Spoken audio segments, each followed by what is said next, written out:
चिकित्सालय के अंदर जो महिलाओं की नसबंदी के दौरान दुखद घटना घटित हुई, जो दो महिलाओं के कारण मृत्यु हुई, उसका जनता मोर्चा घोर दुख प्रकट करता है, संवेदना प्रकट करता है। और इसके साथ ही इस प्रकरण के अंदर राज्य सरकार और स्वास्थ्य विभाग से मांग करता है कि उक्त पीड़ित परिवारों को समुचित न्याय दिया जाए, उनको आर्थिक सहायता दी जाए। और इस प्रकरण के अंदर कहीं भी अगर किसी चिकित्सक की या मेडिसिन की वजह बनी है तो उनको भी उचित और समुचित कार्रवाई की जाए।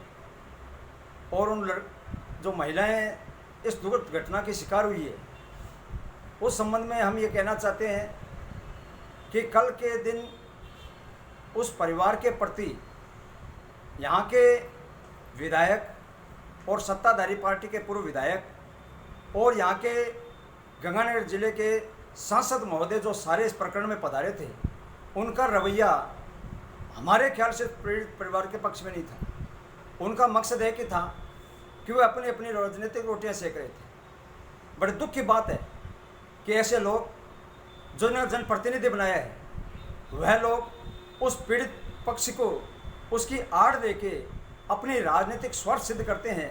और उनका ये आंदोलन सही मायने में देखा जाए तो उस पीड़ित परिवार को न्याय दिलाने के लिए नहीं था। ये तो उस बात की रंजिश थी कि हमारी सरकार नहीं है।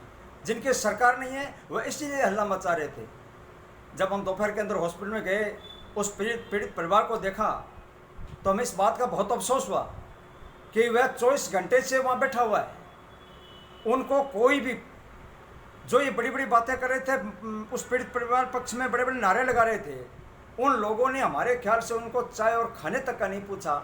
और होना ये चाहिए कि जनप्रतिनिधि विधायक महोदय को यहाँ पहुँचना चाहिए, उस पीड़ित परिवार की सुध लेनी चाहिए। न्याय अपनी जगह है, उस पीड़ित परिवार को सहायता और मदद अलग चीज़ है।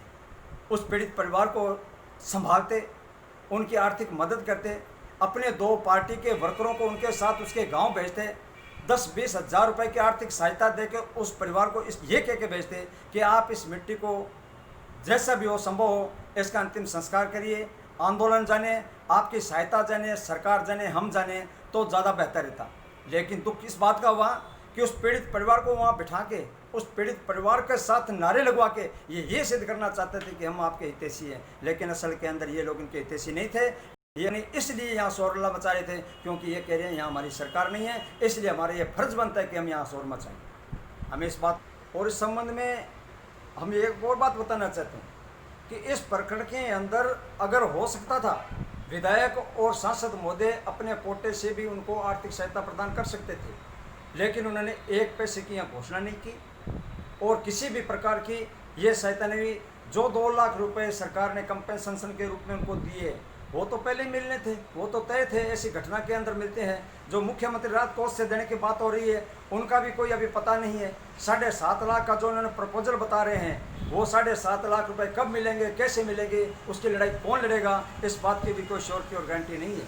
हम ये कहना चाहते हैं कि ऐसी घटनाएं, ये शहर है हमेशा हर ऐसे मुद्दे पर गंभीरता, इस सारे प्रकरण की जनता मोर्चा घोर निंदा करता है और प्रशासन और स्वास्थ्य विभाग और राजस्थान से मांग करता है कि इसकी निष्पक्ष जांच हो, पीड़ित परिवार को और सहायता मिले और दोबारा ऐसी पुनरावृत्ति घटना नहीं, उसका भी प्रावधान हो। और जिस डॉक्टर को एपीओ करने की बात करें, इस संबंध में हमारी मांग है कि आप एपीओ करने से पहले वहाँ पर एक सर्जन को और लगाइए। डॉक्टरों की यहाँ पहले कमी चल रही है और कमी ना हो। हम ये चाहते हैं हमारे लिए चाहे डॉक्टर कोई है, एपीओ करे, बर्खास्त करे, लेकिन यहाँ पर दूसरा डॉक्टर अविलंब आना चाहिए। ये हमारी